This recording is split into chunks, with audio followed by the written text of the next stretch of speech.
నా పేరు డాక్టర్ ఏ వెంకటప్రసాద్. ప్రభుత్వ మహిళా డిగ్రీ కళాశాల వనపర్తి యందు సహాయ ఆచార్యులుగా పనిచేస్తున్నాను.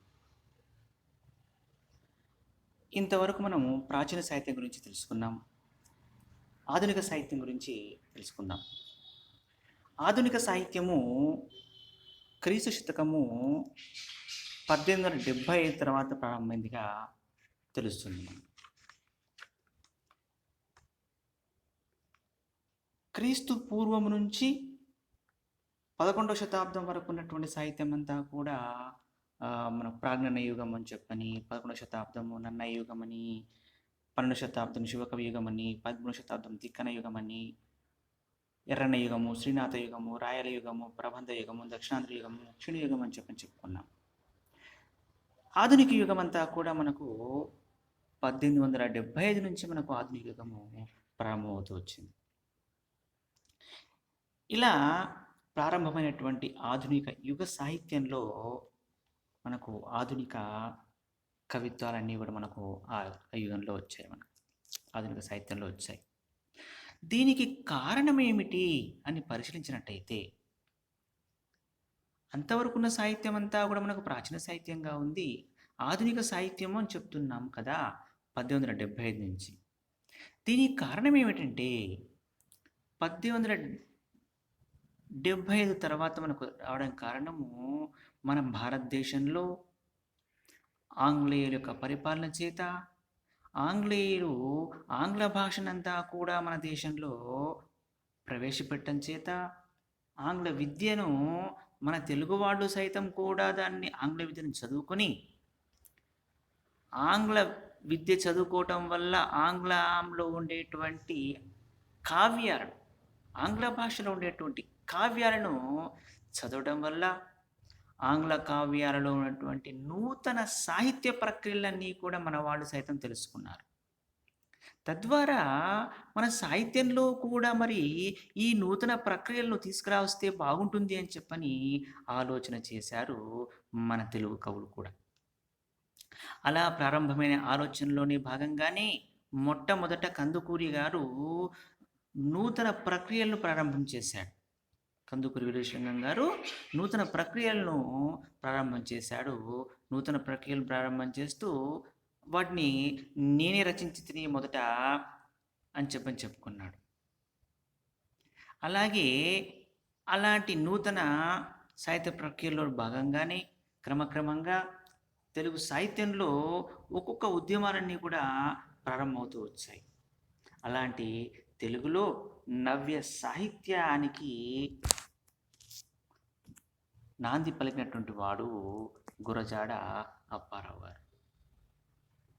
వారు రచించినటువంటి కాసులు అనే పాఠ్యభాగాన్ని, కాసులు అనే గేయం ఉన్నటువంటి ఆధునిక సాహిత్యంలో ఉన్నటువంటి పాఠ్యభాగాన్ని, ఆధునిక కవిత్వం, ఆధునిక సాహిత్యంలో ఉన్నటువంటి మనకు పాఠ్యభాగం గురించి మనం ఇప్పుడు, అంటే ఆధునిక కవిత్వంలో ఉన్నటువంటి కాసులు అనేటువంటి పాఠ్య గేయాన్ని గురించి ఈరోజు తెలుసుకుందాం. గురజాడ గారు రాసినటువంటి కాసులు అనే గేయం చెప్పుకుంటున్నాం. మొదట రచయిత యొక్క పరిచయాన్ని మనము తెలుసుకుందాం. తెలుగులో నవ్య సాహిత్యోద్యమానికి నాంది పలికినటువంటి నవయుగ వైతాళికుడు గురజాడ అప్పారావు గారు. ఈ గురజాడ అప్పారావు గారు అక్షరాల ద్రష్ట స్రష్ట, అచ్చమైన మహాకవి, అసలు సిసలైన సంఘ సంస్కర్త. బ్రతికి చచ్చియు ప్రజలకెవ్వడు ప్రీతి కూర్చునో వాడి ధన్యుడు. కాబట్టి అలా నిజంగా గురజాడ గారు ధన్యుడు, మనీషి. కాబట్టి నవ్య కవిత్వానికి అడుగుజాడ గురజాడ అని చెప్పవచ్చు. నవ్య కవిత్వానికి అడుగుజాడ గురజాడే.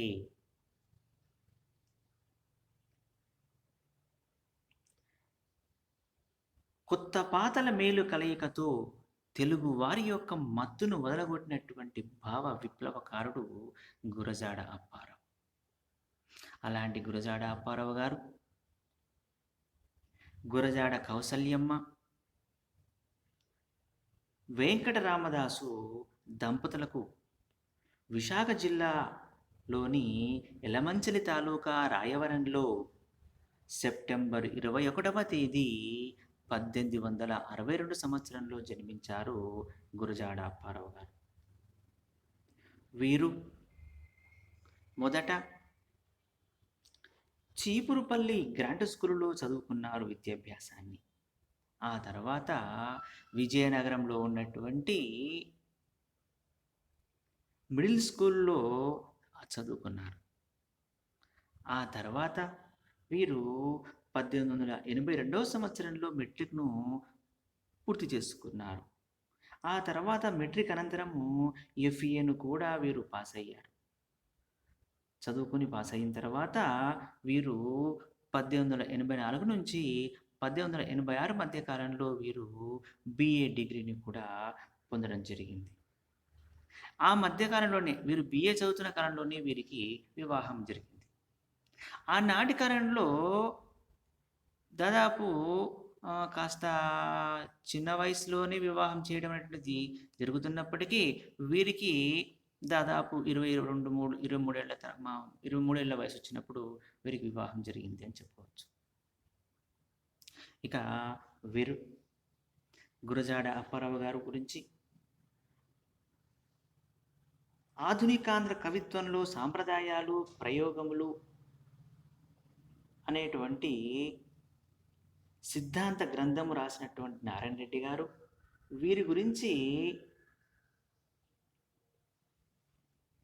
ఇలా చెప్తున్నారు. సాహిత్యము అనేటువంటిది ఏ కొందరి సొత్తు అనుకునేటువంటి కాలంలో ఈ సాహిత్యం అనేటువంటిది ఏ కొందరి సొత్తు కాదు, ఇది ప్రజల సొమ్ము అని చెప్పి దానిని ఉదారంగా పంచిపెట్టినటువంటి సౌమ్యశీలి గురజాడ అప్పారావు గారు. ఇక అప్పుడే కందుకూరి గారి యొక్క సాంఘిక విప్లవము, గిడుగు రామ్మూర్తి పంతులు గారి యొక్క భాషా విప్లవాన్ని తనలో సమన్వయం చేసుకున్నారు. తనలో సమన్వయం చేసుకొని సరికొత్త సాహిత్య విప్లవాన్ని లేవనెత్తినటువంటి వాడు గురజాడ అప్పారావు గారు. కాబట్టి ఇలా సరికొత్త సాహిత్య విప్లవాన్ని, అంటే కందుకూరి గారి యొక్క సాంఘిక విప్లవమును, గిడుగు వారి భాషా విప్లవాన్ని గురజాడ గారు తనలో సమన్వయం చేసుకొని సరికొత్త సాహిత్య విప్లవాన్ని లేవనెత్తినటువంటి నవయుగ వైతాళికుడు గురజాడ అప్పారావు గారు. అలాంటి గురజాడ గారి చేతి చలువతో అస్పృశ్యంగా పడి ఉన్నటువంటి వాడుక భాషకు చక్కటి అందలము లభించింది. మెత్తని తెలుగు పలుకు కత్తి వాదరవలే మెరిసింది గురజాడ గారి చేతిలో. వీధి మానసికి వేదిక లభించింది గురజాడ గారి చేతిలో. ఆంధ్ర భారతికి అంతకు ముందటి అలంకార భారములన్నీ వదిలివేసి ముచ్చటగా గురజాడ గారి చేతిలో ముత్యాల సరాలుగా అలంకరించుకున్నది తెలుగు భాష. నాటకము, గేయము, వ్యాసము, కథానిక లాంటివెన్నో కూడా వీరి యొక్క వాక్ మహిమతో ఎన్నడూ లేని జవమును పుంజుకున్నటువంటివి తెలుగు భాష. అలాంటి గురజాడ గారు జన్మించిన తర్వాతే మనకు ఆధునిక సాహిత్యం ప్రారంభమైందిగా కూడా చెప్పుకోవచ్చు. ఎందుకంటే వీరు జన్మించింది 1862 సంవత్సరంలో వీరు జన్మించారు. ఇక మనకు ఆధునిక సాహిత్యం ఎప్పుడు ప్రారంభం అంటున్నాము మనం? 1875 నుంచి అనుకుంటున్నాం. కాబట్టి వీరి జననంతోనే మనకు ఆధునిక సాహిత్యం ప్రారంభమైందిగా కూడా మనం చెప్పుకోవచ్చు. గురజాడ గారు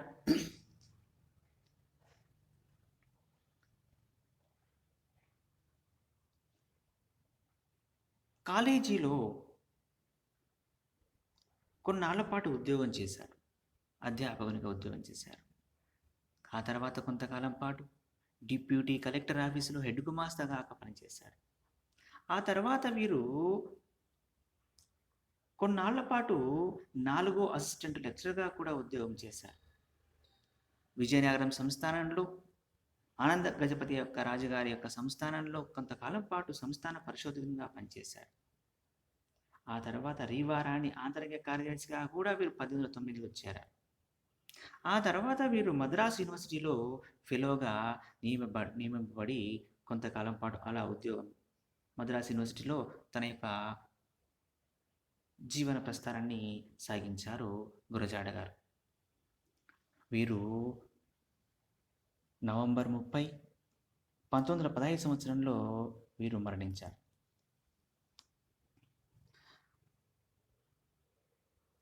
గురజాడ గారు యొక్క రచనలు మనము పరిశీలిద్దాం. ఇప్పుడు గురజాడ గారు కన్యాశుల్కం నాటకాన్ని రచించారు. దీని యొక్క తొలి కూర్పు 1897 సంవత్సరంలో జరిగిందని చెప్పవచ్చు. ఈ కన్యాశుల్కం మలి కూర్పు రెండవ కూర్పు 1909 సంవత్సరంలో జరిగింది. వీరు దీనికంటే ముందే సారంగధర అనేటువంటి ఆంగ్ల పద్య కావ్యాన్ని 1883 సంవత్సరంలోనే రాశారు. ఆ తర్వాత గురజాడ గారు దిద్దుబాటు, మీ పేరేమిటి అనే కథలను 1910 సంవత్సరంలోనే రాశారు. అలాగే ఈ 1910 సంవత్సరంలోనే ఇంకా వీరు కొన్ని రచనలు చేశారు. దాంట్లో బిల్హనీయము అనేటువంటి నాటకాన్ని రచించాడు. కాసులు అనే గేయాన్ని రచించాడు. డామను పితీయసు అనేటువంటి గేయాన్ని కూడా 1910 సంవత్సరంలోనే రచించాడు గురజాడ గారు. ఆ తర్వాత 1911 సంవత్సరంలో లవణరాజు కళ, కన్యక అనే గేయాలు రచించాడు గురజాడ గారు. తర్వాత 1915 సంవత్సరంలో దించు లంగరు అనేటువంటి గేయాన్ని రచించారు. 1929 సంవత్సరంలో ముత్యాల సరాలు అనేటువంటి గేయాన్ని రాసి ముత్యాల సరాలు సంపుటంగా ప్రచురించాడు 1929 సంవత్సరంలో. ఆ తర్వాత సుభద్ర అనేటువంటి కావ్యాన్ని 1929లో రచించాడు గురజాడ గారు. ఇక అంతేకాకుండా గురజాడ గారు డైరీలో రాశాడు, మాటామంతి వీటిని రాసి వీటిని 1930 సంవత్సరంలో ప్రచురించాడు గురజాడ. ఇక అంతేకాకుండా 1939 సంవత్సరంలో కొండు భట్టీయము రాయడం జరిగింది. ఇక గురజాడ అప్పారావు గారి గేయములు, చిన్న కథలు అనేవన్నీ ఆ తర్వాత 1950లో ప్రచురించబడ్డాయి. అంటే ఇవన్నీ కూడా వీరి యొక్క కావ్యాలన్నీ కూడా ప్రచురించబడినటువంటి కాలాలన్నీ కూడా ఇవన్నీ కూడా.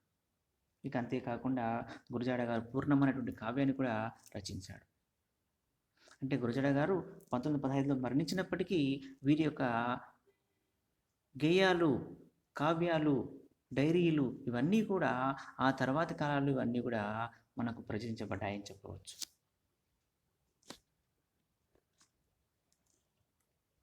గురజాడ గారు మొదట్లో సాంప్రదాయ రీతిలో పద్యాలు, ఖండకావ్యాలు రచించారు. మాటల మబ్బులు. గురజాడ గారు మొదట్లో సాంప్రదాయ రీతిలో పద్యాలు, ఖండకావ్యాలు రచించారు.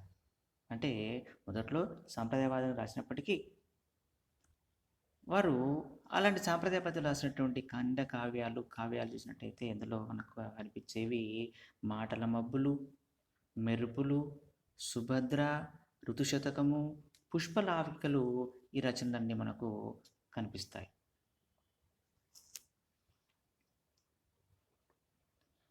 ఇక కంద పద్యాలలో రాయబడినటువంటి ఋతుశతకం అనేది మనకు పూర్తిగా దొరకలేదు. సుభద్ర కావ్యం కూడా పూర్తిగా దొరకలేదు. సుభద్ర కావ్యంలో సుభద్ర అర్జునుల యొక్క ఇతివృత్తంగా గల ఈ కావ్యం ప్రబంధ పక్కిలో రాసినట్టుగా కొంత దొరికినటువంటి కొంత 3 ఆశ్వాసాల బట్టి తెలుస్తుంది. పూర్తిగా దొరకలేదు కావ్యం.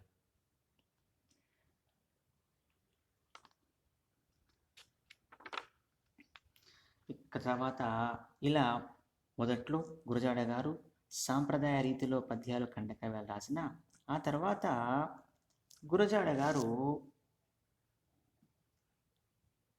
ఆంగ్ల సాహిత్య అధ్యయనం చేయడం వల్ల ఇక అప్పటికే గిడుగు రామ్మూర్తి పంతులు గారి యొక్క భాషోద్యమము సాగుతుంది. కాబట్టి ఆ యొక్క గిడుగు వారి భాషోద్యమానికి గురజాడ ఆకర్షితులయ్యారు.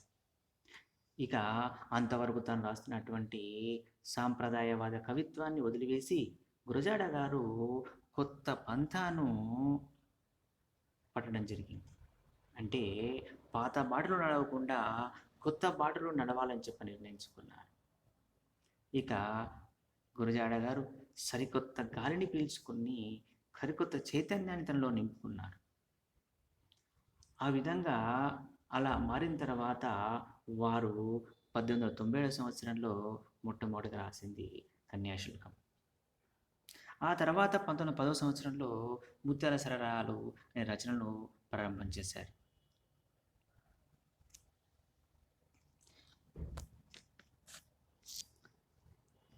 వీరి యొక్క ముత్యాల సరాలు అనే ఖండకావ్యం ముత్యాల సరాల పేరుతో ఒక కొత్త ఛందస్సులో కొత్త కథా వస్తువులు, సాంఘిక అంశాలు అన్నీ తీసుకొని కృత్రిమత్వం అనేటువంటిది లేకుండా తెలుగు భాషకు చక్కటి ప్రాముఖ్యతనిస్తూ సహజ వర్ణనలతో తేటైన మాటలతో రాయబడిన కవితల ఖండ కావ్యాల సంపుటి ముత్యాల సరాలు. ఈ ముత్యాల సరాలు కావ్యంలో మనకు లవణరాజు కళ, కన్యక, పూర్ణమ్మ, లంగరెత్తుము, డామన్ పితియసు, దేశభక్తి గేయం, నీలగిరి పాటలు వంటి గొప్ప కవితలన్నీ కూడా మనకు ఈ ముత్యాల సరాల ఖండ కావ్యంలో మనకు కనిపిస్తూ వస్తాయి. అప్పటి వరకంతా కూడా మనకు కావ్యాలలో అంతా కూడా అగ్రవర్ణాలు, ధనికులు, మహాపురుషులు అనబడేటువంటి వాళ్ళ గాథలే, వారి యొక్క పాత్రలే మనకు ఇందులో కనిపించేవి. కానీ గురజాడ గారు అలా కాకుండా, గొప్పవారి గురించి కాకుండా, అగ్రవర్ణాల వారి గురించి, ధనికులు మహాపురుషులు కాకుండా తన కవిత్వంలో సామాన్యులకి, పేదవారికి వీరంతా కూడా తన కవిత్వంలో పెద్దపీట వేశారు. ఇక లవణరాజు కళల్లో చూసినట్టయితే వీరు మాలిత అనేటువంటి కావ్య నాయికకు తీసుకున్నారు. కన్యకలో వీరు శెట్టి కూతురు, పూర్ణమ్మలో పూజారి కూతురు వీరి యొక్క కావ్యంలో ఉన్నటువంటి నాయిక. వీరి యొక్క లవణరాజు కళ చూసినట్టయితే అందులో దానికి ఈ లవణరాజు కళకు మూలము జ్ఞానవాసిష్టంలోని లవణోపాఖ్యానము మూలమని చెప్పని అంటారు. అయితే ఈ కథనంతా కూడా మూల కథను బాగా మార్చి సమకాలీనమైనటువంటి వర్ణనలు, భావాలు పొందుపరిచారు. దీనిలో చెప్తాడు, ఇందులో మలిన దేహులు మాలలనుచు మలిన చిత్తుల కదిక కులముల నిలవసంగిన వర్ణ ధర్మము అధర్మంబే అంటాడు. మలిన దేహుల మాలలనుచు మలిన చిత్తులకు అధిక కులముల నిలవసంగిన వర్ణ ధర్మము అధర్మ ధర్మంబే అని అంటూ అస్పృశ్యతను నిరసిస్తూ వస్తాడు వీరు. గురజాడ గారు మలిన దేహుల మాలలనుచు మలిన చిత్తుల కధిక కులముల నిలవసంగిన వర్ణ ధర్మం అధర్మ ధర్మంబే అంటూ అస్పృశ్యతనంతా కూడా నిరసిస్తూ చెప్తాడు కవిత్వంలో. ఇక అంతేకాకుండా మంచి చెడు అనేవి రెండే కులాలు అంటాడు గురజాడ గారు. ఎల్ల లోకము ఒక్క ఇల్లై వర్ణ భేదముల్ల కల్లై వేల నెరుగని ప్రేమ బంధము వేడుకలు కురియా.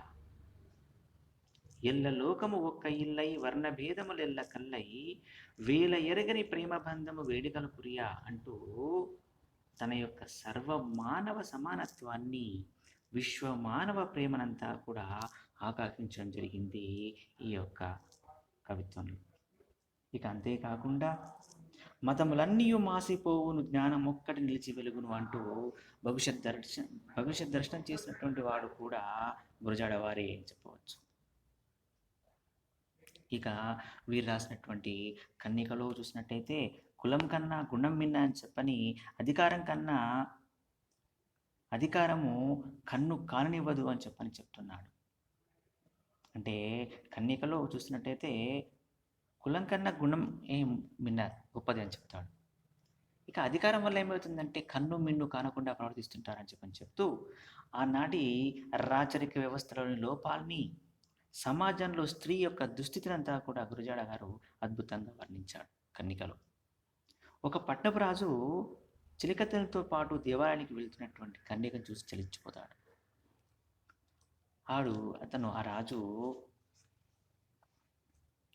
పట్టెవలరా దీని బలిమిని, కొట్టెవలరా మరుని రాజ్యంబు, కట్టవలెరా గండ పెండెంబు రసిక మండలిలో అని చెప్పనంటూ బలాత్కరించబోతాడు. అప్పుడు కన్యగా దేవకార్యము తీర్చి వచ్చదా బలిమిని పట్టవలెనా, నీదు సొమ్మే కాదా కన్య అని ఆ కన్యక తండ్రి కూడా అంటారు. ఇక తర్వాత అగ్ని సాక్షిగా వివాహం చేసుకోమని చెప్పని ఆ కన్యక అడిగితే రాజు రాజగర్వంతో అంగీకరించడం అంటాడు. అంటే అహంకారము, ధనగర్వము, అధికార గర్వము ఉన్నటువంటి రాజు ఆ కన్యక కన్య కాబట్టి సామాన్య పౌరాలు కాబట్టి అలాంటి సామాన్య కన్యను తను చేసుకోను అని చెప్పని అంటాడు. అంటే కన్యక తండ్రి అగ్ని సాక్షిగా వివాహం చేసుకోమని అడిగితే రాజు రాజ్య గర్వంతో అధికార దాహంతో ఆ కన్యను చేసుకోవడానికి ఇష్టపడు. సరే, అప్పుడు కన్యక దేవాలయానికి వెళ్ళి వస్తానని చెప్పి వెళ్ళినటువంటి కన్యక గుడిలో ఉండేటువంటి అగ్నిగుండంలో దూకి ఆత్మాభిమానంతో తన యొక్క ఆత్మాభిమానం దెబ్బతినిపోయింది. ఎందుకంటే ఆ రాజు తన యొక్క అధికారంతో తనను చెరపట్టబోతున్నాడు, పెళ్లి చేసుకుని అంటున్నాడు. కాబట్టి ఇక ఆత్మాభిమానం కలిగినటువంటి ఆ కన్యక ఆ గుడిలో ఉన్నటువంటి అగ్నిగుండంలో దూకి తన అభిమానంతో ఆత్మత్యాగం చేసుకుంటుంది. ఇలా ఈ కన్యకలు చూసినట్టయితే ప్రబంధ నాయకులకంతా పూర్తిగా వ్యతిరేకమైనటువంటి స్త్రీ పాత్ర మనకు ఇందులో కనిపిస్తుంటుంది. ఇక ఆత్మత్యాగం చేసుకునే ముందు ఇలా కర్తవ్యాన్ని తను ప్రబోధించుకుంటుంది. కాసు వీసం కలిగి ఉంటే చాలుననుకుని వీర్యం మెరుగక విద్య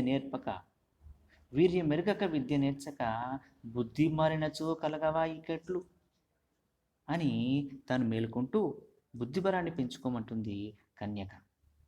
ఇక రాజును అంటుంది, కండ కావరమెక్కి నీ వీ దుండవము తలపెట్టినందుకు ఉండడా ఒక దైవం అంటూ ఉండి ఊరుకొనునా అంటూ నిలదీస్తుంది. ఇలా మన కన్యకలో కనిపిస్తుంది. ఇక అంతేకాకుండా గురజాడ గారి యొక్క భావ నవ్యతకి, శైలి నవ్యతకి, రసపోషణ నైపుణ్యానికి నిలువు అద్దంగా ఉన్నటువంటిది మనకు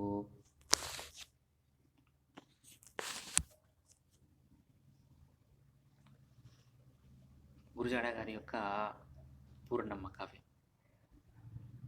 లవణ రాజకీయంలో అస్పృశ్యతను నిరసించి మంచి చెడు గురించి చెప్తున్నట్లయితే, అలాగే కన్యకలో కులం కన్నా గుణం మిన్న అని చెప్పని, అధికారం కన్ను కననివ్వదని చెప్పని చెప్తున్నటువంటి గురజాడ గారు పూర్ణమ్మ కావ్యంలో గురజాడ గారి యొక్క భావ నవ్యతకి, శైలి నవ్యతకి, రసపోషణ నైపుణ్యానికి నిలుటద్దము పూర్ణమ్మ అని చెప్పని చెప్తున్నాడు.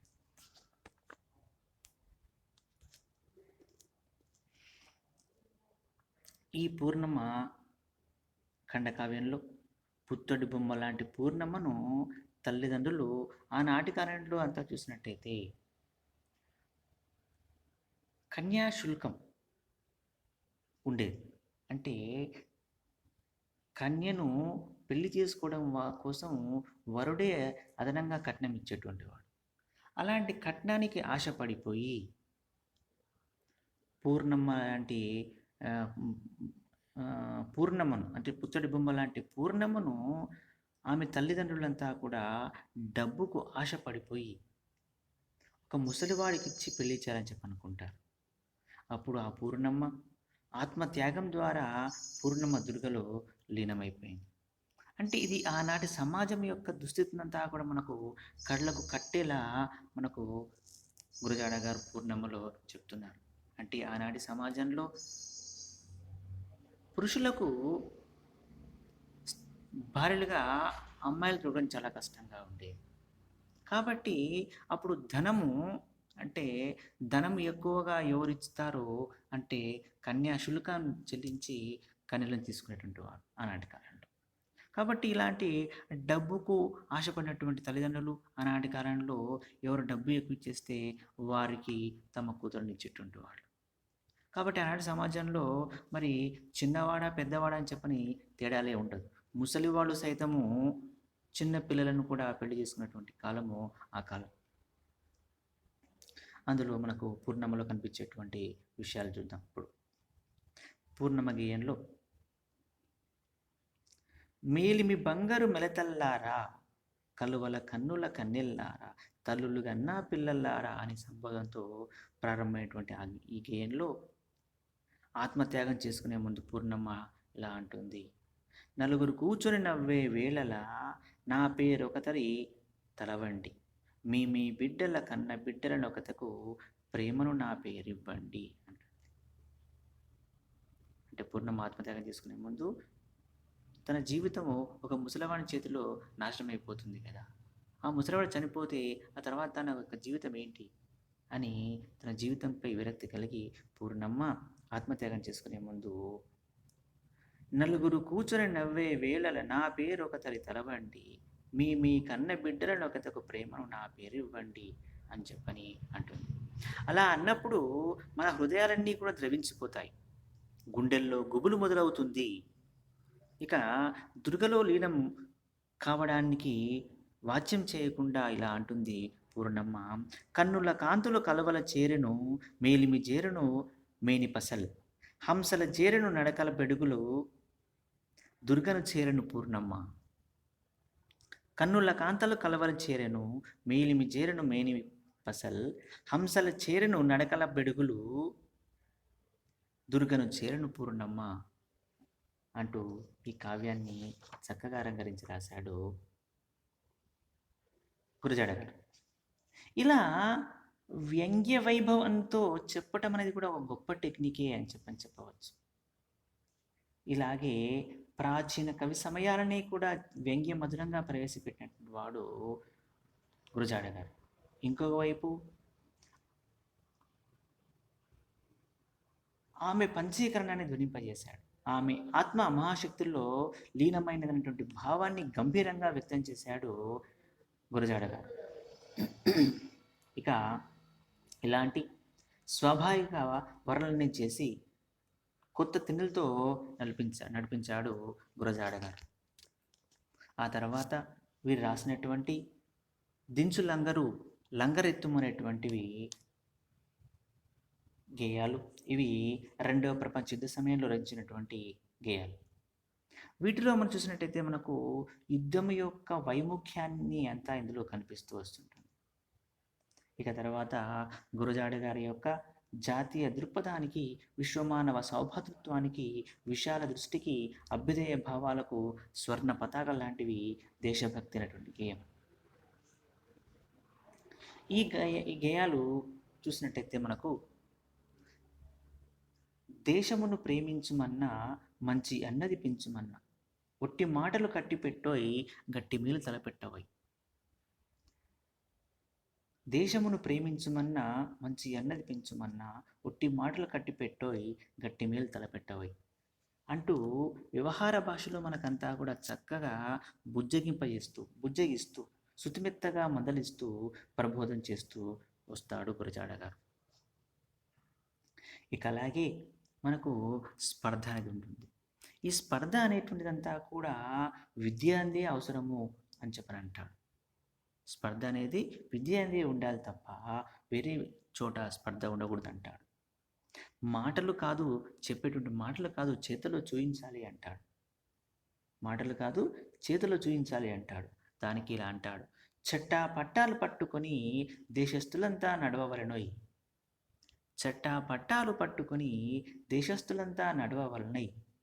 అన్నదమ్ముల వలెను జాతులు మతములన్నీయు మెలగవలెనోయ్. అన్నదమ్ముల వలెను జాతులు మతములన్నీయు మెలగవలెనోయ్ అంటాడు. చట్టా పట్టాలు పట్టుకుని దేశస్థులంతా నడవవలెనోయ్. అన్నదమ్ముల వలెను జాతులు మతములన్నీ మెలగవలెనోయ్ అంటూ మానవుల యొక్క సమైక్యతనంతా కూడా చాటి చెప్తాడు. మానవుల యొక్క సమైక్యతనంతా చక్కగా చాటి చెప్తున్నాడు గురజాడ. అంతేకాకుండా శ్రమశక్తిని గౌరవించమంటాడు. సాటి మనిషికి తోడుపాటు అందించాలి అంటాడు.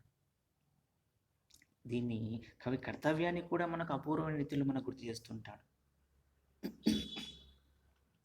ఆకులందున అణిగి మణిగి కవిత కోకిల పలకవలనోయ్. ఆకులందున అణిగి మణిగి కవిత కోకిల పలకవలనోయ్. పలుకులను విని దేశమందభిమానములు మొలకెత్తవలనోయ్. పలుకులను విని దేశమందని అభిమానములు మొలకెత్తవలనోయ్. ఆకులందున అణిగి మణిగి కవిత కోకిల పలకవలనోయ్. పలుకులు విని దేశమందభిమానములు మొలకెత్తవలనోయ్ అంటూ చెప్తాడు గురజాడ గారు. అంటే ఇక్కడ తను రాసే కవిత్వాన్ని కొంతమంది మెచ్చుకోరు. కాబట్టి అలాంటి వారు గురజాడ కవిత్వం అంతా కూడా బాగలేదు, గురజాడ గారి కవి కాదు అని చెప్పని అంటున్నటువంటి వాళ్ళను కూడా అనేవాళ్ళు గురజాడ గారిని దుయ్యబట్టే వాళ్ళు కూడా ఆనాటి సమాధానంలో ఉన్నారు. ఇక వారందరికి సమాధానంగా గురజాడ గారు చెప్తాడు ఇలా, మెచ్చనంటావేవు నీవిక మెచ్చకుంటే మించిపాయను. కొయ్య బొమ్మల మెచ్చు కళ్ళకు కొమ్మరులు సవరెక్కునా. మెచ్చనంటావేవు నీవిక మెచ్చకుంటే మించిపాయను. కొయ్య బొమ్మల మెచ్చు కళ్ళకు కొమ్మరులు సవరెక్కునా అంటాడు. మెచ్చనంటావేవు నీవిక మెచ్చకుంటే మించిపాయను. కొయ్య బొమ్మల మెచ్చు కళ్ళకు కొమ్మరులు సవరెక్కునా అంటూ గురజాడ గారు చెప్తాడు. ఇక గురజాడ గారు రాసినటువంటి కాసుల గేయంలో చూసినట్టయితే మనకు ప్రేమతత్వాన్ని అంతా కూడా చక్కగా రంగరించి రాస్తాడు. మగడు వేల్పన పాత మాటది అని చెప్పనంటూ తన యొక్క అభ్యుదయ పదాన్ని చెప్తాడు. కాసుల గేయంలో గురజాడ గారు ప్రేమతత్వాన్ని అంతా కూడా చక్కగా రంగరించి రాస్తాడు. రాసి మగడు వేల్పన పాత మాటది అంటాడు అని అభ్యుదయ పదంలో చెప్తున్నాడు. ప్రేమనిచ్చిన ప్రేమ వచ్చును, ప్రేమ నిలిపిన ప్రేమ నిలుచును. ప్రేమనిచ్చిన ప్రేమ వచ్చును, ప్రేమ నిలిపిన ప్రేమ నిలుచును అంటూ గురజాడ గారు కొత్త కొత్త వర్ణాన్ని కూడా ప్రవేశపెట్టాడు. ఇలా గురజాడ గారి ఒట్టి ఫోటోగ్రఫీ కాదు, ఎక్స్రే ఫోటోగ్రఫీ అని చెప్పవచ్చు వీరి యొక్క రచన. దీనికి ఉదాహరణ వెలుగు నీటన గ్రుంకె చుక్కలు చదల చీకటి కదలబారెను. ఎక్కడనో ఒక చెట్టు చాటున ఒక్క కోకిల పలక సాగిన. మేలు కొలుపులు కోడి కూసెను, విరులు కన్నులు విచ్చి చూసెను. అంటే గురజాడ గారి కవిత్వము ఎక్స్రే ఫోటోగ్రఫీ లాంటిది అని చెప్పేటువంటి దానికి ఉదాహరణగా ఇది. వెలుగు నీటన గ్రుంకె చుక్కలు చదల చీకటి కదలబారెను. అంటే ఉషోదయం వేళ, ప్రభాత సంధ్యలో, అంటే ఉదయం తెల్లవారుతున్నప్పుడు తెల్లవారుజామున మనకేమవుతుంది, చీకట్లు అంతా కూడా ఆకాశంలో చుక్కలన్నీ ఉంటాయి. అలాంటి చుక్కలన్నీ కూడా వెలుగు రావడం చేత ఆ వెలుగు యొక్క నీరు అనేటువంటి నీటి లోపల చుక్కలన్నీ కూడా మునిగిపోతున్నాయి అంటాడు. అంటే వెలుతురు రావడం వల్ల చుక్కల యొక్క ప్రభావం తగ్గిపోతుంది కాబట్టి చుక్కలన్నీ మునిగిపోతాయి అంటాడు.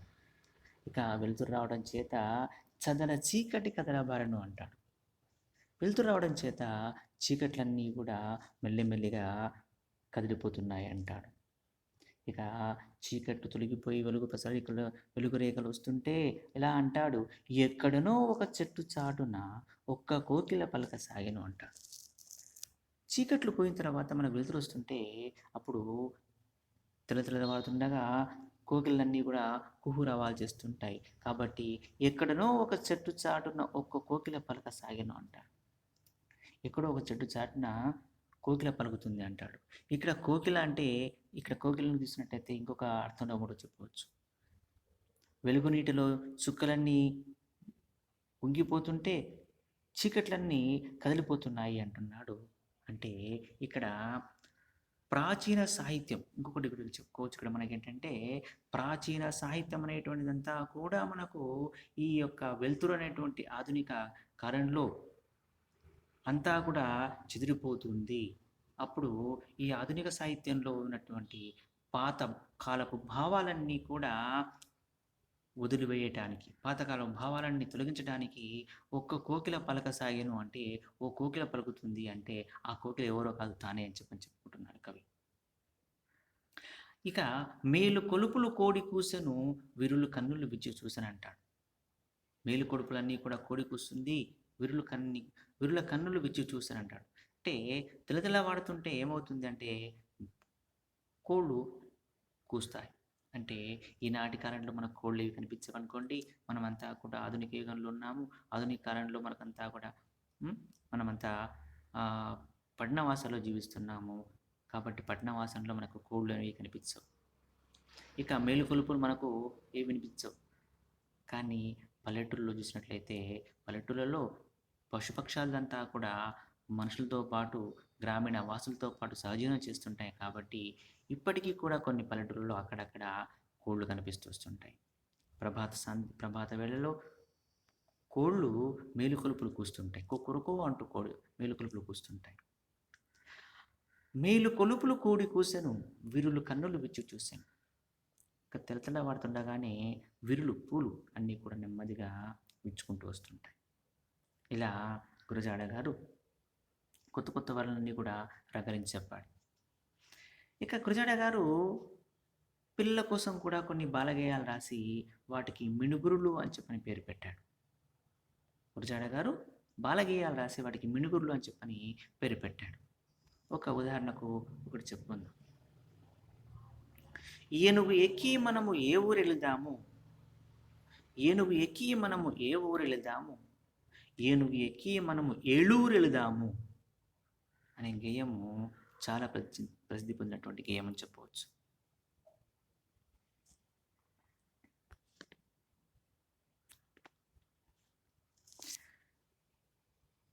ఏనుగు ఎక్కి మనము ఏ ఊరు వెళదాము, ఏనుగు ఎక్కి మనము ఏలూరు వెళదాము అనేటువంటి గేయము బాలల గేయాల్లో ప్రసిద్ధి పొందినటువంటి గేయము. తర్వాత గురజాడ గారు సంగీత ప్రాధాన్యంతో ప్రకృతి వర్ణనతో సంగీత ప్రాధాన్యంతో ప్రకృతి వర్ణనలతో మనసులే కవిత్వం నీలగిరి పాటలు రాశాడు గురజాడ గారు 1907 సంవత్సరంలో. మనసు లేని తనువు మరియలనే నాకు, మనసు లేని తనువు మరియలనే నాకు, మనసు లేని తనువు మరియలనే నాకు అంటూ తాత్విక భావాలతో ఈ నీలగిరి పాటలను రచించాడు గురజాడ గారు. గురజాడ గారు గురజాడ గారి యొక్క కవిత్వంలో మనకు మానవతావాదం, సంఘ సంస్కరణ దృష్టి, అపూర్వ వర్ణనా ప్రతిభ, తెలుగుదనము, విశ్వమానవ ప్రేమ, దేశభక్తి అన్నీ కూడా పుష్కలంగా కనిపిస్తాయి. ఆధునిక తెలుగు కవిత్వానికి దిక్సూచి గురజాడ అని చెప్పవచ్చు. ఇక గురజాడ గారు ముత్యాల సరాలు అని చెప్పినటువంటి సరికొత్త ఛందస్సులో రాసిన కవితలు నవ్య కవిత్వానికి వెలుగుబాట్లని చెప్పుకోవచ్చు. ఇక అంతేకాకుండా గురజాడ గారు వ్యవహారిక భాషోద్యమానికి ముందడుగు వేసినటువంటి గిడుగు రామ్మూర్తి పంతులు గారు వ్యవహారిక భాషోద్యమానికి అడుగు వేసి ఉన్నటువంటి కాలంలో దానికి ఆచరణాపూర్వకంగా గురజాడ గారు తెలుగులో సమగ్ర నాటకం లేని వెలితిని పూరించాలని చెప్పని కన్యాశుల్కం అనేటువంటి నాటకాన్ని తీర్చిదిద్దాడు. సామాజిక రంగంలో ఉన్నటువంటి అంతర గతి తర్క వివేచన ప్రాతిపదికన సాహిత్య రూపం నియమితమవుతుందన్నటువంటి ప్రతిపాదనకు నిండైన ప్రతిరూపంగా గురజాడ గారి యొక్క కృషిగా చెప్పుకోవచ్చు. ఇక ఈ యొక్క ఆధునికాంధ్ర సాహిత్యంలోని నాటక చరిత్రలో గురజాడ అప్పారావు గారికి ఒక విశిష్ట స్థానము ఆక్రమించారు. సంఘ సంస్కరణ లక్ష్యంగా సాంఘిక ఇతివృత్తానికి స్వీకరించి ప్రజల భాష అయినటువంటి వ్యవహారికంలో రచించినటువంటి గొప్ప నాటకము కన్యాశుల్కంగా చెప్పవచ్చు. ఈ కన్యాశుల్క నాటకం గురజాడ కలంలోని అంటే కన్యాశుల్క నాటకము గురజాడ కలం నుండి వెలువడటానికి ఒక బలమైన సామాజిక నేపథ్యం ఉంది. అంటే ఒక శక్తివంతమైన సాంఘిక సంస్కరణ చైతన్యం వీరిలో ఉంది. వీరు రాసినటువంటి నాటకం ఆ నాటకాలంలో ఉన్నటువంటి కన్యాశుల్కమైనటువంటి సాంఘిక దురాచారంకి ప్రతిబింబంగా ఈ నాటకం కనిపిస్తూ వస్తుంది. ఆనాటి సాంఘిక వ్యవస్థ యొక్క వినాశనకరమైన స్థితిని, హేయమైనటువంటి మానవ నైజాలను, జీవోత్సవాల బతుకులు విలమార్చేటువంటి బాల వితంతువులను, ఇలాంటివన్నీ కూడా మనకు ఈ యొక్క నాటకంలో మనకు చక్కగా సమగ్ర స్వరూపాన్ని అంతా కూడా మనకు కనిపించేటట్టుగా రాశాడు నాటకాన్ని గురజాడ గారు. ఈ రోగిష్టి యొక్క సమాజానికి మనసు చచ్చినటువంటి మనుషులకు శస్త్రచికిత్స లాంటిది కన్యాశుల్కం అని చెప్పవచ్చు. ఇక గురజాడ గారు ఇలా తన యొక్క రచనా విధానం అంతా కూడా సాగించినటువంటి గురజాడ గారు వీరు రాసినటువంటిది కాతులు అనేటువంటి గేయం. ఈ గేయాన్ని మనము తెలుసుకుందాం.